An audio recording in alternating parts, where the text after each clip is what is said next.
So in 2 years, again, he won the Super Bowl. This is crazy. They won the Super Bowl here, and they won the Super Bowl here just fine. You see down, up, and kind of flat is what we're looking at there. Coming up, recent trends, hobby fails, and stay tuned to the end where we talk about his PSA Too Powerful. So let's start with Michael Jordan. This is card ladder, and this is his index. He currently has almost 1,800 cards in that index.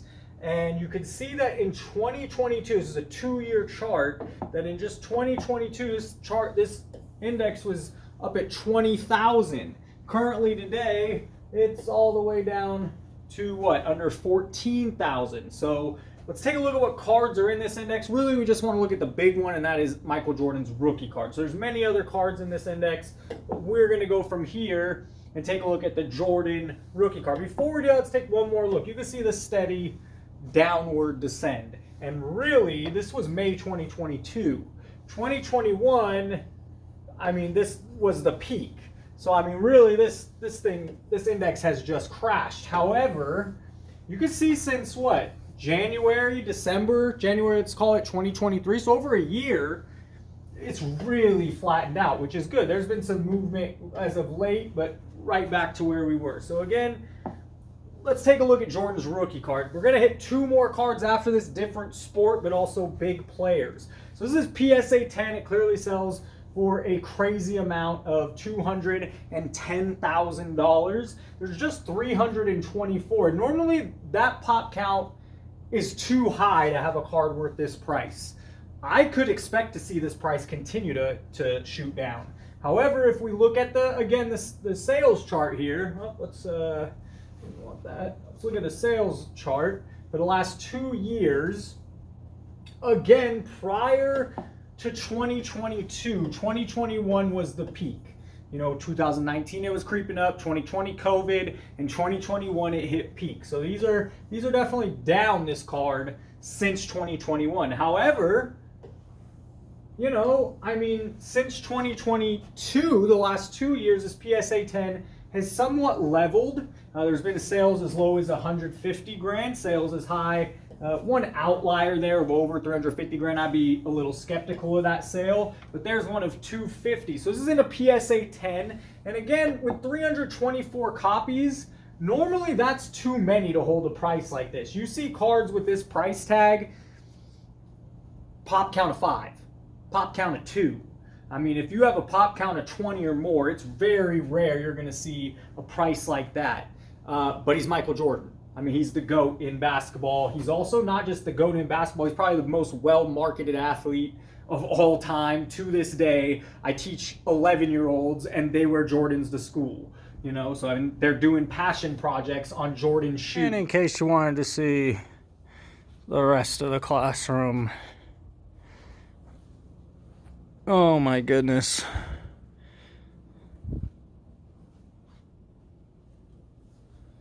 So let's take a look at this same card not in a PSA 10. Let's get down to a price like maybe it's not a fantasy, like a PSA 6. Now I don't have 4 grand to go out and rush out and buy a PSA 6, but it's doable.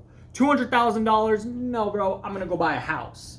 But if I really wanted this card in my collection, which I am collecting every NBA rookie card, every player, as long as they have over 500 games, which is about 6 seasons of full-time play or getting in, it's a ton of players. I have like 70% of the collection. If we're just talking 90s and forward, I have way more than that. In this box, I'm collecting every single NBA basketball player's rookie card to ever play. Hall of Famers, they get slabbed. Change of direction by Bryant. Slam dunk. I don't have Jordan's rookie, but it's doable. At some point, I will, even not at a PSA 6, maybe a PSA 2. Now, there's 2,500 going for almost 4 grand. And if we take a look one more time at the chart, let's get a different color that maybe stands out a little better. And that color might have stood out just fine. You see down, up, and kind of flat is what we're looking at there. So has the market, this is just one card, we'll take a look at 2 more players.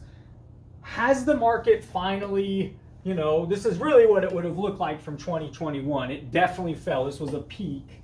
Let's just try it out and then then we'll go to our next card here. But we can make it, it's 2 years are all time, and their all-time graph is terrible.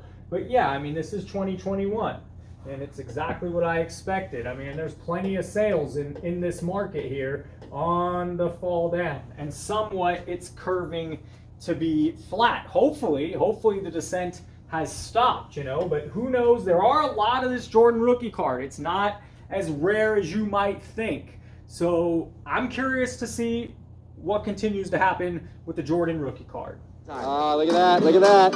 I'd make an immediate move on that if it wasn't for the fact that I actually already own about 3 of those. What's going on, man? So the first card that we are personally recommending is going to be Russell Wilson's Topps Chrome rookie card. So you get fired again, huh? Oh yeah.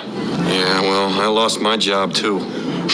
Man, you are one pathetic loser. Coming in. The man's in trouble. I'm going to show you how great I am. This man is a psychotic. So he's great. You're watching the best damn card show on the planet.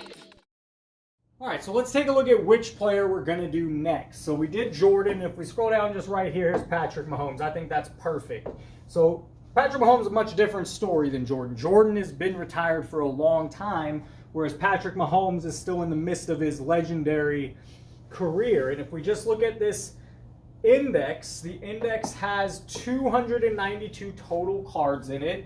And I hate this chart, so I actually I don't like the all-time chart. Let's get it back. The 2 years is what matters. The market did a lot of things prior, and you know, I just don't find the stats of these to be very solid. I don't think people were tracking prices, boom, boom, boom, prior to 2020. So if we look at his index, this is from May 2022, or I guess April 2022, to all the way to now the end or almost April of 2024. It's crazy, because in this amount of time, didn't they win back-to-back Super Bowls?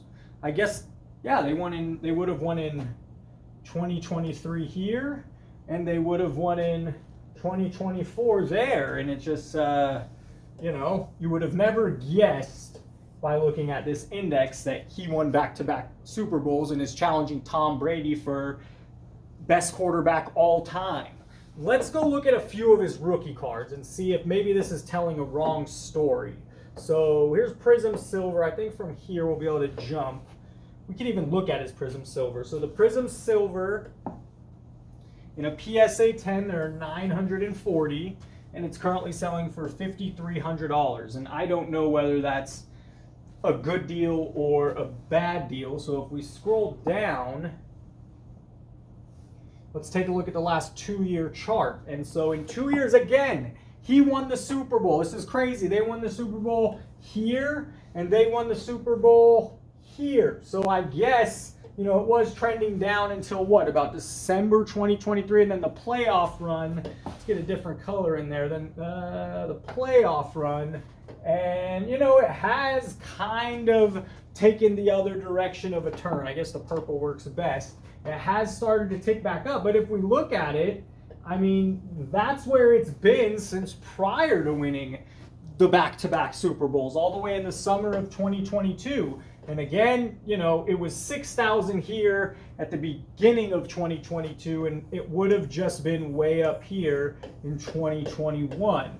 So I have seen the flat line. This is a little scary that it took such a dip, and it took him having a great playoff run to spike back up to where we are now, selling at $5,300 in this silver PSA 10. What is a if you want this card in your collection, let's see what a PSA 9 is going for. So if we go here to PSA 9, the Prism, there's 2,800. So quite a bit more. It's hard to get in high grade. I mean, it's either new cards are generally going to be 9 or 10, and there's definitely triple. I mean, there's triple the amount in a PSA 9, and it's selling for $1,100. So if you really wanted or believed in Mahomes, think he's going to win a couple more Super Bowls, he is the Steph Curry.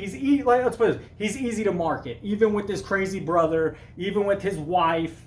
Mahomes is still easy to market. I mean, yeah, no doubt. So taking a look at the PSA 9 chart, much of the same. I mean, it was selling for $1,000 again, prior to winning back-to-back Super Bowls, and it's really about that same price now. Now, in that couple years, it definitely was all over the place, and this is when they won back-to-back, right about there. That's the playoff run. I mean, February is technically maybe here. So you can see it has done good things for this Mahomes, and it's a little more affordable in a PSA 9 than in a PSA 10. So again, we're looking at two different markets here.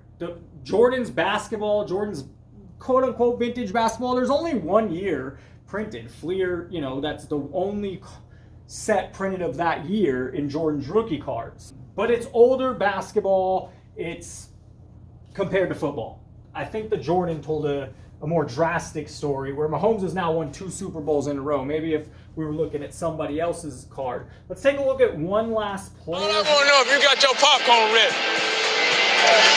Do you got your popcorn ready? This time I want baseball. Let's just filter it here. So we go to baseball, apply, and Julio Rodriguez is interesting. Shohei Otani is very interesting. Ichiro up on that list.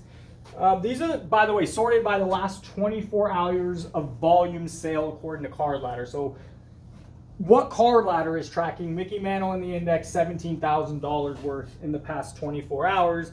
It's interesting to see Ichiro on this list. That seems random that he's got the 4th highest sales in the past 24 hours, especially has less cards, 32, compared to all these other players. But let's take a look. I think Otani is the guy to look at here. So in the past 2 years, he's also more like a Mahomes in that same breath. He's in the midst of a legendary career, and this is surprising to see how it was so flat in most of 2022. And just if you were investing in Otani, I hope you got rid of it, you know, some point there. I guess it's still not, but just what a great, if you were buying here. Now this could be skewed based on a couple cards. There's 90 cards in this index, and really, you know, what is that? Since the end of baseball, November 2023, these cards have stayed pretty flat. They had a small dip here in January. Now I want to look specifically at Otani cards. So I want to look at a rookie Otani. Here's his Topps Chrome update PSA 10 rookie card, and a PSA 10's only selling for $133. That's a good deal. However, there's 6,700 in a PSA 10. That's a lot. And then to add to that, he has so many different. This is his batting card. Here's another Topps Chrome update with him pitching. You know, so he has many. This is BGS. Let's see what a PSA 10, how many are in that pop count.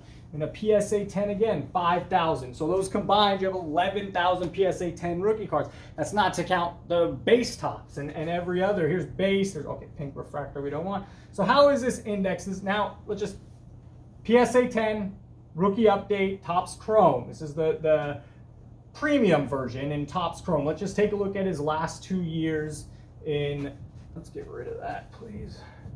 There we go. Let's take a look at the last 2 years. So here we are between $150 and $200. Selling for $175 2 years ago. I mean, it just dipped. I mean, is that during baseball season? That is. That's basically all of 2022 baseball season. It would have ended there, continued to fall. But then, start of the new season, basically spring training, February, March, April, Otani started getting hot and never cooled down. And this index, or no, it's not an index. This is this card. One card did all this movement. I mean, it was selling for $250 6 months ago. And prior to any betting news coming out, this is December of 2023, it just fell all the way to $100. Imagine buying this card for $250 and watching it do what it did. That's crazy. Now, if you bought here at the normal area, you would have seen the peak, and it's back to where it was in April or the beginning of baseball season last year in 2023. But definitely an interesting card. Ton of movement on this card. I mean, it tanked, it spiked all the way up from under $100. These are $96 sale. And there's many less than that too. It's just trouble getting to it. $76 sale. And then at the peak, you're looking at $276, almost $300, and now we're sitting again back at $124. The Topps Chrome Update PSA 10. And we could take a look. The sale was on March 10th. We have a few of them. Selling $112, $122. This guy got $150. So definitely way down from where it was just 6 months ago at $275. You're watching Best Damn Sports Card Show on the planet. Let's watch this as baseball or collector, dealer, investor in that order.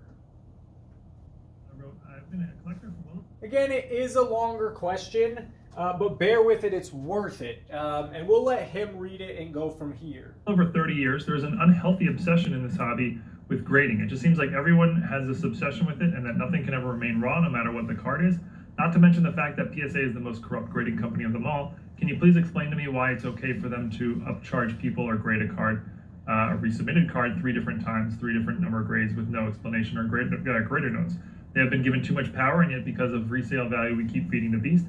Personally, I would rather just collect more cards than hope a grader is going to be fair when grading a card I submit. Seems it's a very flawed system to me. Resale value shouldn't dictate everything. Some sort of moral compass needs to be taken into account. Yeah, so I think a lot of people, share your feelings. I've noticed a major uptick in this lately. Just a lot of people feel PSA is too big and strong, and we place too much value in their opinion, and they don't do everything the right way, and then they do some shady stuff. And yeah, I think there's definitely some validity to some of this, and I agree with some of it to some level. To sort of take each of your notes one at a time, why do they upcharge people? Can you please explain why it's okay? That just never bothered me. I don't quite. It kind of I bothers understand me. the argument, but it just never bothered me, and I don't really understand why it bothers people so much. The example It's the someone same gave to me, service. which I thought was a good one, is that let's say there was a car wash and they charged $20 to wash your Toyota Camry or $100 to wash your Lamborghini. The margin Would you have is a major much problem bigger, with that though. price structure? I wouldn't. Maybe, and but then the let's say margin is you much called them and said, higher. "Hey, I'm bringing by a Camry." You dropped it off and gave them $20 and left, and then it turns out it was actually a Lamborghini. Would you have a problem with them saying, "Hey, by the way, you gave us a Lamborghini, not a Camry. You owe us another $80." I wouldn't have a problem with that either. So that's sort of the That's a same 5 times parallel to the multiple. I grading think the other structure. multiple's It like just never bothered me. 20 I get that times, it really 30 upsets certain times. Am people, I but wrong? Comment below. I never viewed it that way. No grader notes. Yeah, I totally agree with you. That's something PSA is claiming that they're adding on just high dollar cards. I'm not sure, but I certainly hope so, because that is a big miss. Although really all the grading companies have that problem. That's not just a PSA thing. Too much power. Yeah, too much resale value. Totally agree. And the thing I would disagree with on, you say that everything has to be graded and everyone feels the way. That I don't feel that way at all. If you go to a card show, there's 100 raw cards for every graded card. There's lots of raw cards. You can A lot of collect cards raw aren't worth I know a lot grading. of collectors who purely collect raw cards, and I don't think that's like something that's a niche at this point. So the beauty of all this is that PSA is not a monopoly. You do not have to use them. You do I not have to agree use with them for that. anything. Some If you people don't are like the way throwing they out do business, monopoly. and if They're you not. don't like them in particular, just don't use them. You're free to collect raw cards, and that's a great thing. And if you really do want graded cards but you hate PSA, you're free to choose one of the other companies. I would agree with a lot of what he said. It does bother me, the upcharge. It seems a way higher premium. I like the analogy that he used and heard of the car wash. Most everything else I agree with, especially because a lot of these channels are putting out, oh, PSA is a monopoly. Because you don't know what a monopoly is. To finish up the video, PSA is owned by a company called Collectors Universe. That's what Nat Turner and a group bought out in 2021. And it was founded all the way back in 1986, 38 years ago. Its current revenue is $75 million. That was all the way back in January of 2020. I'm not sure why we don't have more recent news, but I don't agree with everything PSA does. However, I do like the fact that it is a big company. We have coins, obviously cards. They're into video games, so they're doing a lot. Again, they were created in 1986. In 1981 is when PSA started or was founded, the 10-point grading system. In 1998 is when PSA DNA for the autographs came about. So this is an established company, been around a very long time. It's not someone that just been in the industry 3, 4, 5 years. I like their stance on no gook or no doctoring cards. In 1999, 2009, this is the coin business that was created, grading the coins. In 2001 is when the Pop Report started. Very important, this Pop Report, been around over 20 years now. In 2006, what are we doing? They reached 10 million collectibles graded. 2010 is the coin division. So in 2010 is the coin division. What did we miss up here? 1999, established and trades publicly. I believe this is now a privately owned company since Nat Turner bought it, but in 1999 they become a trades publicly on the NASDAQ symbol as the symbol CLCT, parent company of both PCGS and PSA. And if we scroll back down to where we were in 2010 is when PCGS, Collectors Universe Coin Division, opens offices in Paris. So this was already around prior. The first 3 international offices of the division will introduce over the next 3 years. Keep scrolling down. In 2014, as more people discover Collectors Universe, certifies its 50 millionth collectible. So you're not talking about a company that's just done 1,000 or 10,000.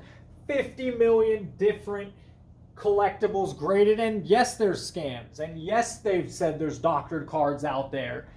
At least they acknowledge it. In 2019, Pinner USA introduces a third party. What is this? This doesn't really matter. And in COVID 2020, as you know, 12 million items were seen at PSA, creating a humongous backlog. In 2021 is when your boy Nat Turner and this group here bought Collectors Universe, an investor group led by entrepreneur Nat Turner and these names here, and that leads us to today. So that's where we are with PSA. Comment below, what do you like about PSA? What do you dislike about PSA? If you like this format of video and me using this bad boy behind me, hit the like button so I know to make more like this, and subscribe if you haven't. Hit the bell so you always know when the next video's out. Thanks for watching.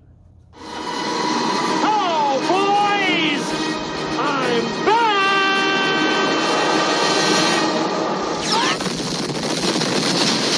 What up, everybody? This is Robert Ory, aka Big Shot Bob, and you're watching Professional Sports Cards. Hey, by the way, go buy my rookie card.